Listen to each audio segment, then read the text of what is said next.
You're listening to continuing coverage of the Rust shooting trial against Alec Baldwin from the Hidden Killers podcast and True Crime Today. Now back to the courtroom. Thank you. Spiral. Good afternoon. You had seen when you were testifying earlier Mr. Baldwin in court today, correct? Okay. And this is the first time that you've seen him since, I believe, since the day that the incident occurred. And of course, you see him here as a defendant in a courtroom wearing a suit jacket. He wasn't dressed like that on the scene, right? Right. He was Harlan Rust, and he had his actor costume on, right? Yes. And you actually took those clothes and tested them for blood, like you said before, right? I did. And he was shaking as you did that, huh? He seemed upset as I did that. And of course, you remember that, right? Yes. And the lapel that you've reviewed has refreshed your memory. Correct. And you know that he received a phone call from his friend Joel, the director who had been shot, and you used that information to then send officers to the hospital to retrieve the bullet, correct? I believe we already had deputies at the hospital at that time. But he told you that and told you that that would be something that he wanted you to do, right? He indicated it was something he wanted law enforcement to do, but we were already making the necessary... We were already sending a deputy to the hospital to retrieve that. And he told you that he pulled the gun out, he turned, and he just cocked the gun, right? He did state that, yes. He didn't say he pulled the trigger, right? I don't recall him saying that. And you never tested the hammer of that gun for DNA, did you? I do not know the FBI lab's process for processing a firearm for DNA. But because he told you that, and I'm putting up A10, defense exhibit, that's why you knew that the document that had fallen near Miss Hutchins that says macro on hammer as thumb cocks it was so important. Isn't that right? There was a paper inside of the church that indicated a firearm was being used, so I photographed it. We had paperwork that was later collected out of Miss Hutchins's side bag that was also additional script. And that was collected because it was part of her bag, part of her personal property. And you see the name Halyna on top, right? Yes, this is what was taken out of her bag.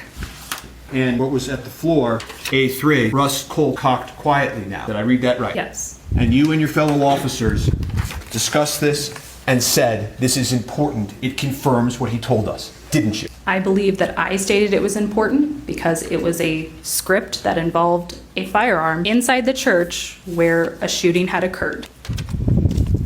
And after this point in time, eventually, you all sent that firearm off, not to have the firearm tested, its hammer for DNA, but rather for it to end up being destroyed in the testing, or broken in the testing, if you prefer. The firearm was sent for DNA, and additional testing was not conducted until later. We were talking also, to move away from the firearm for a second, about how the lethal round got on set, right? Yes. And Mr. Baldwin, you actually told him that you would figure it out. You gave him that assurance. You said, I get it. I know that there was a live round, wasn't supposed to be on set. We law enforcement are going to find that out, didn't you? I believe the words that I used was, that's why we're here. We're here to try and figure out what happened. And one of your fellow officers sort of came over the top of you and sort of confirmed to him, don't worry, we're going to find out. Objection to whatever a fellow officer... Effect on listener? What? One word, but objection, yes, what is it? Objection to hearsay, the officer isn't here, who he's speaking of. Respond. It's not for the truth of the matter asserted, but that it was her. Okay, well, did you lay the foundation for that? Did you ask her what she did because of that? Not yet, but I can. Okay. And after you...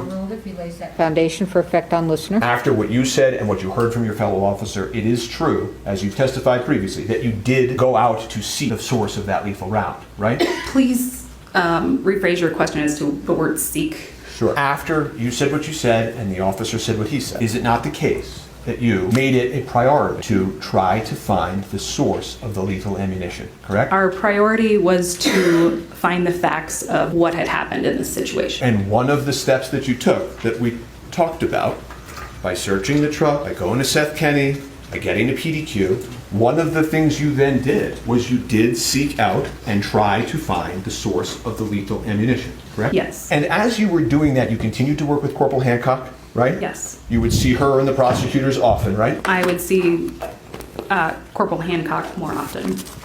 And you testified previously about the search for the lethal ammunition at the trial of the armorer, correct? Yes. And a question came up at that trial of this issue of did Seth Kenny really provide the ammunition to Seth or not, right? Yes, I believe that came up. Okay. And eventually there was a verdict in that case, right? Yes.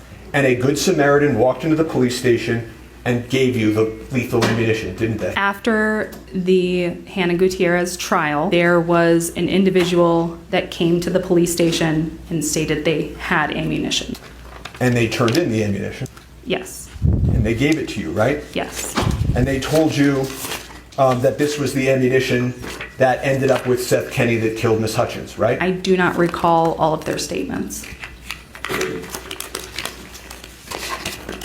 Who did you tell about that? During that conversation, my Lieutenant Brian Brandel, was with me, and Detective Hancock was aware of that individual, that he had come to the sheriff's office. And you never vouchered that and turned it over to the defense, did you? It was a doc information situation. I don't know what that means. Can you just explain it to me? Meaning that I was instructed by my lieutenant to create a doc info report on it. And I mean, what does that mean? It means we're documenting information that this individual came and gave this ammunition to us. Okay, but you didn't, I mean, he told you it had to do with the Rush shooting, correct? Yes. And he told you actually that he was a police officer in a neighboring county, right? I believe he said he was a retired police officer, yes. And he told you all had been duped by Seth Kenny, didn't he? No, In words and substance, didn't he? I don't recall that, no. Okay. And he said to you, I'm willing to fill out a witness statement, right? No, I don't recall that. He told you that the rounds came from a green ammo can, didn't he? Sustained. Did you take the rounds that were provided to you? By the way, they were Starline brass nickel primer live, weren't they? I don't recall. You don't recall? Really? That is what I said.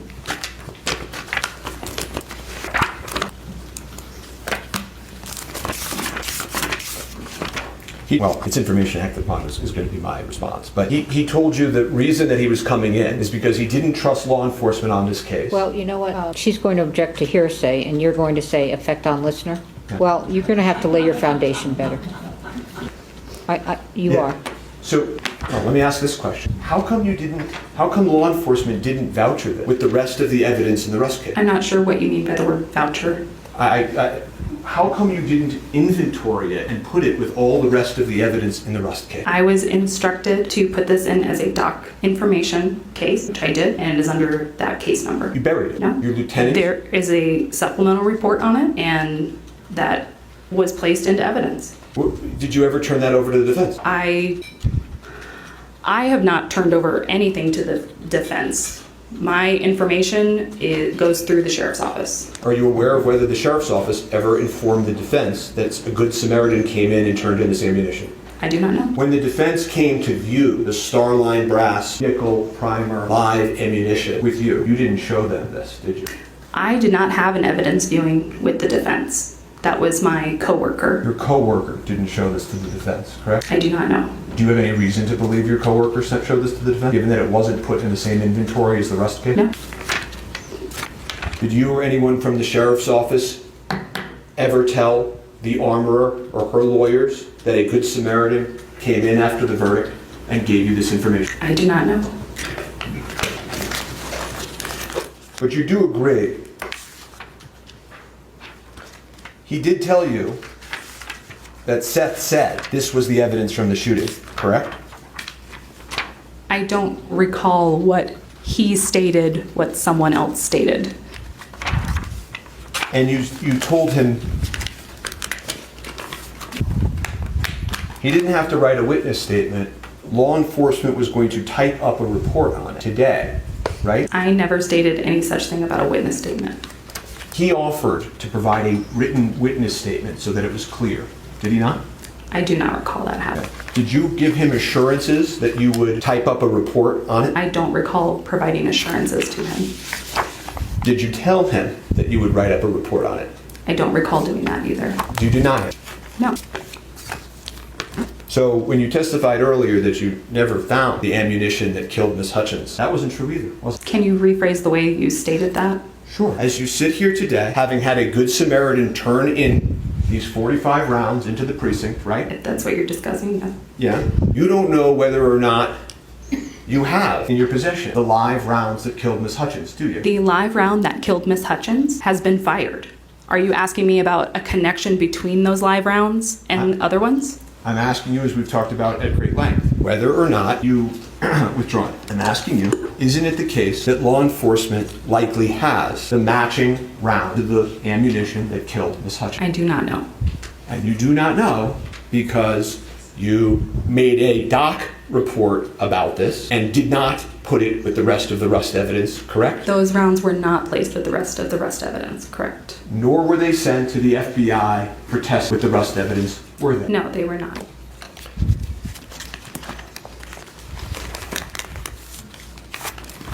I have no further questions for this witness at this time. Redirect. Ms. Poplar, are you a detective? No, I am not. Did you interview any of the witnesses in this case? No, I did not. You didn't interview Mr. Baldwin? No. You didn't interview Ms. Gutierrez? No. Mr. Spyro was asking you about the Good Samaritan who arrived at the Sheriff's Department after the Gutierrez trial. Can you tell the members of the jury when the Gutierrez trial was? I don't recall exactly. I believe it was back in April. Would you take end of February, beginning of March? Yes, that sounds more accurate. Okay. Do you recall the Good Samaritan's name? I do not. Would you recognize it if I said it to you? Yes. Troy Teskey. Yes, that was his name. Are you aware that Troy Teskey is a close friend of Hannah Gutierrez Reed's father? No, I did not know that. Are you aware that Troy Teskey had his own motivations for wanting to place blame on Seth Kinney to help Hannah Gutierrez? Objection, irrelevant. Overruled. Please answer. No, I had no knowledge of that. Now, to be clear, is Mr. Baldwin charged with involuntary manslaughter for bringing live rounds on the movie set? No. Is Mr. Baldwin charged with involuntary manslaughter for loading a live round into the gun? No. Has a person already been tried and convicted for those things? Yes. To try to clarify some points, Starline Brass, is that a brand of ammunition? Yes, it is. Is it a brand of ammunition or a casing? It is a casing. Okay. And the live rounds from the set of Rust had nickel primers, right? Yes. Objection, lead. Overruled. So let me ask you this. When you went to PDQ to conduct your search, because you're not the detective, do you remember whether he had any surveillance video or not? I don't remember. So with regard to Mr. Kinney, prior to the search of PDQ, did Mr. Kinney actually bring his own live ammunition to the police station? Yes. So before you ever executed a search warrant, he went to the police station and said, I want to give you a sample of my live ammunition. Yes. And you took that and you sent it to the FBI, right? Correct. Now, with regard to ammunition, characteristics of some of this ammunition is it says Starline Brass on the top, right?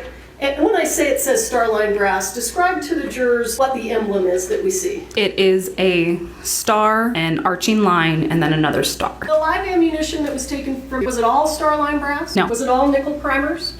No. Now, in addition to the stamp on the top of the casing and the color of the primer, does ammunition have different shaped projectiles?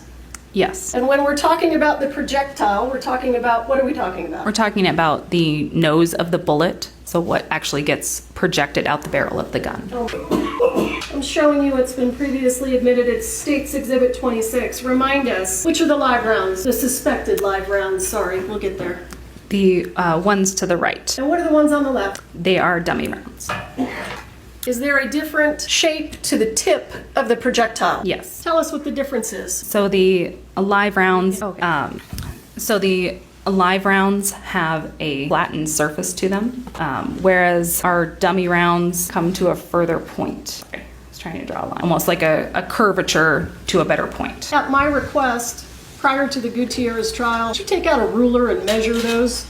Yes, I did. Do you recall the size of what we call the meplet, which is that very top of the projectile? Do you recall the size of the live rounds? Yes, the live rounds were 6 millimeters and the dummy rounds were 4 millimeters. Every single live round, well, suspected live round, taken from the set of Rust, was it a 6 millimeter meplet? Yes. All of the live ammunition that was taken from PDQ, to include the live ammunition that Seth Kinney brought into the sheriff's station, did any of those have 6 millimeter meplets? No. Do you have any evidence that Seth Kinney is the source of the live rounds on rust? No. If you know, is there evidence that Hannah Gutierrez brought the live rounds onto the set of Rust? Yes. What is that evidence? Let's talk about it. The evidence that I am aware of is a photograph on a cell phone of the rounds in the background of a photograph that was taken with a cell phone. Those rounds are the same ones from the same box that were being pulled from that day that were handed to Lieutenant Benavides. State's Exhibit 12. If you wouldn't mind, go ahead and clear your marks. Is this the box you're referring to right here?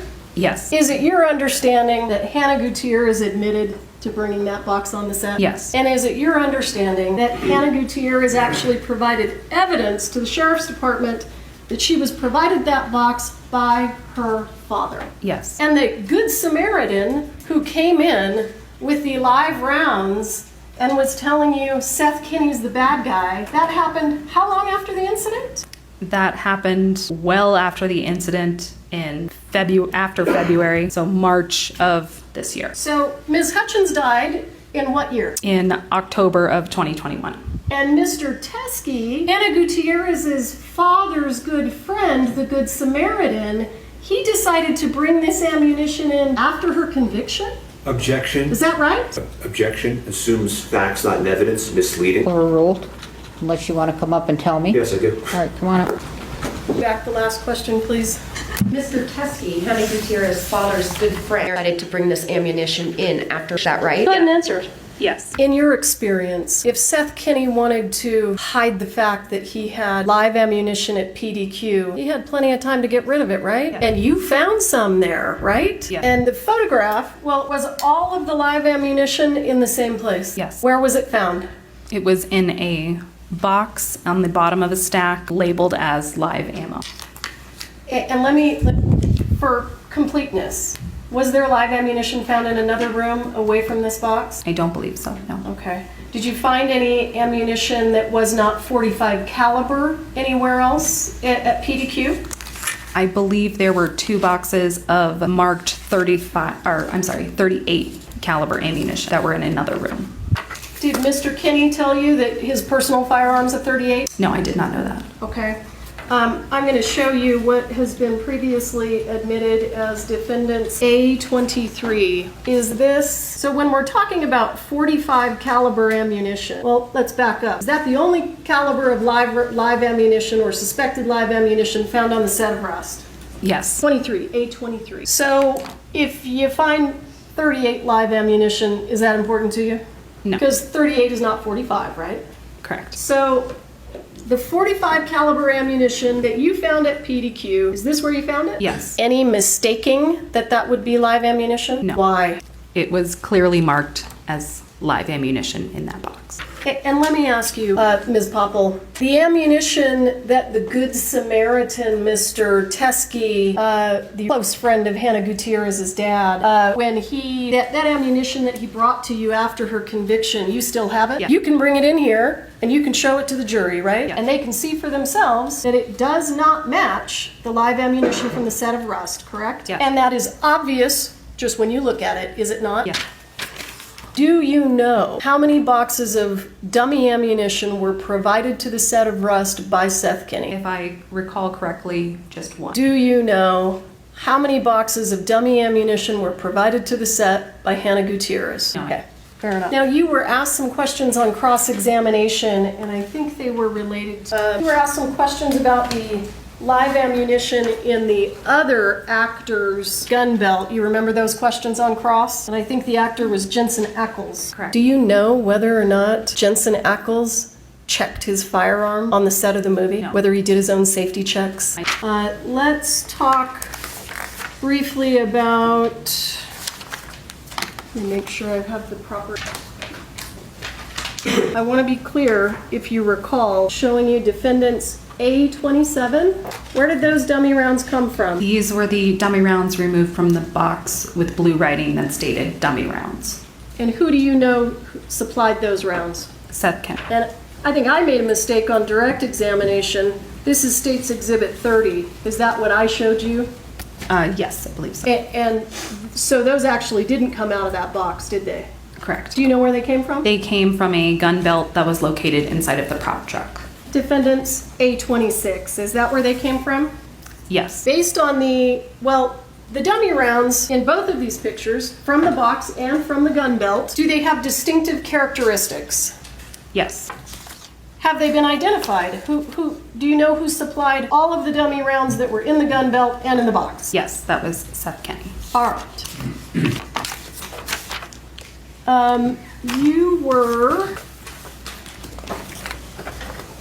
You were asked some questions about some documents that you photographed. Do you recall those questions? Yes. Trying to find them. Are counsel, are all of the exhibits still up here? Yes. No, I have these. I have the script and shot. Those are the exhibits? Does it say copy? Okay, can I use them? Yeah. Okay, as long as they're the same. That is it. Okay, we'll just use your copies. This is Defendant's Exhibit A10. You remember being shown this? Yes.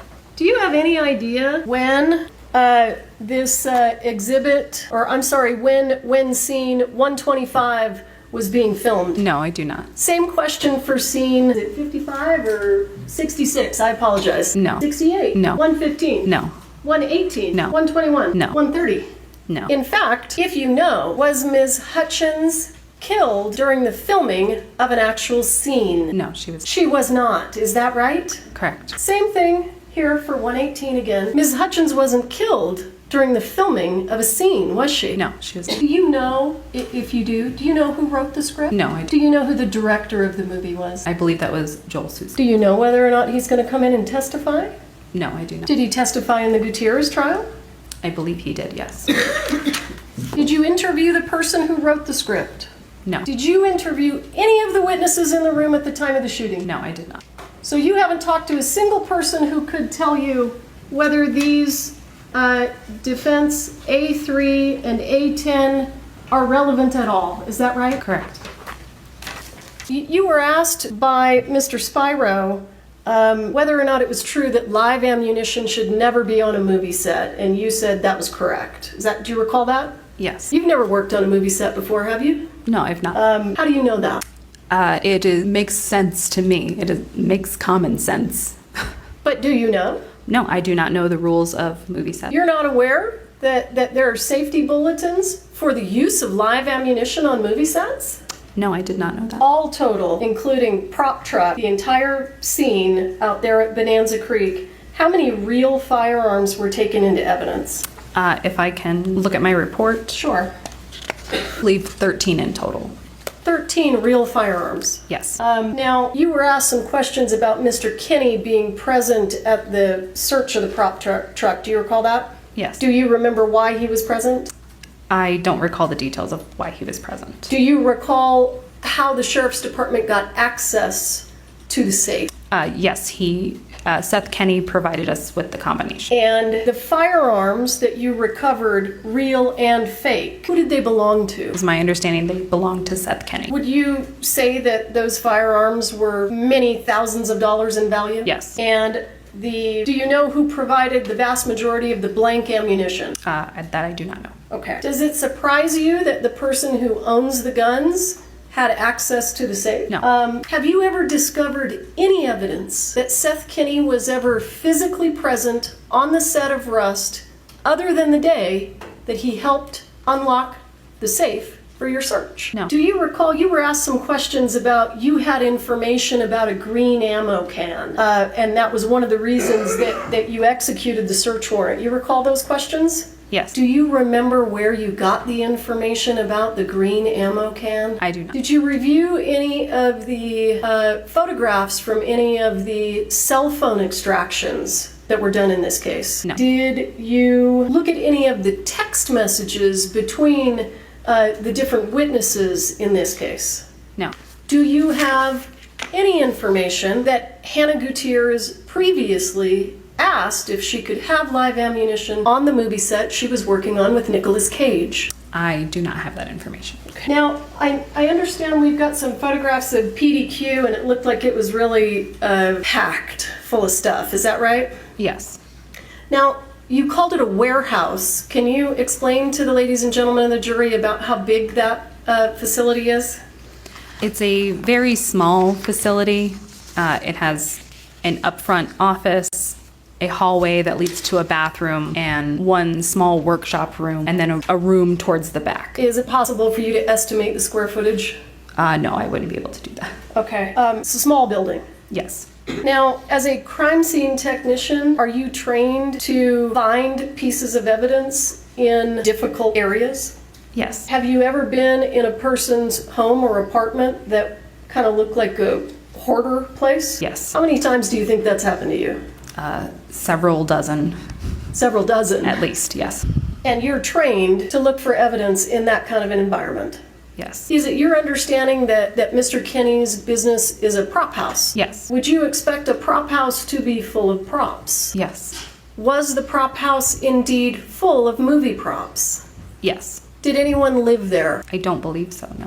Do you have any idea, based on the investigation that you did, whether or not Mr. Baldwin cocked the gun when he wasn't supposed to? I do not have any information based on what I conducted, no. Because you didn't interview any of those witnesses, right? Correct. You were asked some questions, or at least one or two questions, about your pretrial interview with the defense attorneys. Do you recall that? Yes.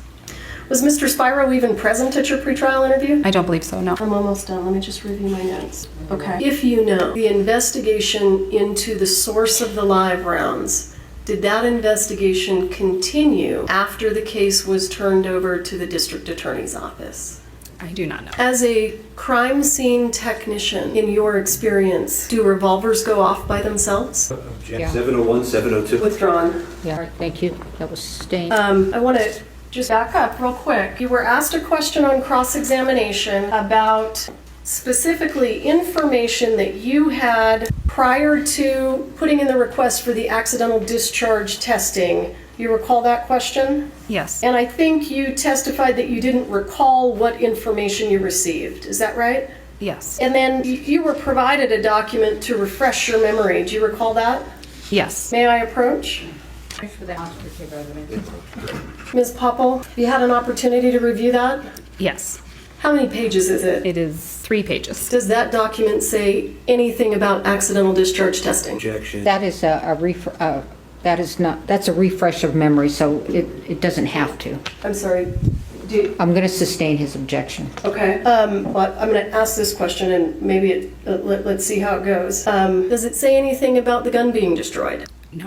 I'm sorry. No. Did that document refresh your memory as to what you understood from the FBI about what the condition of the gun would be after the testing? Yes. It does. Does refresh my memory, yes. I'm sorry. Can you restate that? Does that document, the question you were asked on cross-examination was about the information that... Counsel, Okay. I'm sorry to break you up, but let me give you these. Ms. Popple, was a fanny pack collected from the set of Rust?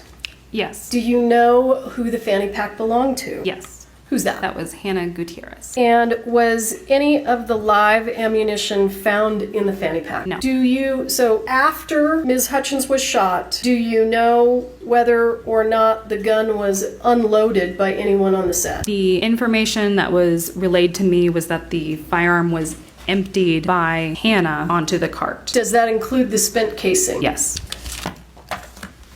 I'll pass. I just have one question.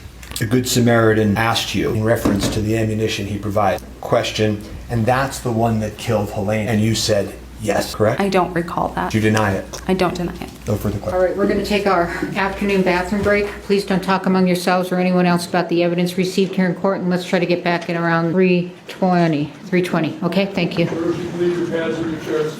I'll rise to the jury. Bench conference, but we're in recess for all intents and purposes for bathroom break. The rest. There's more to come in the Rust shooting trial against Alec Baldwin from the Hidden Killers podcast and True Crime Today.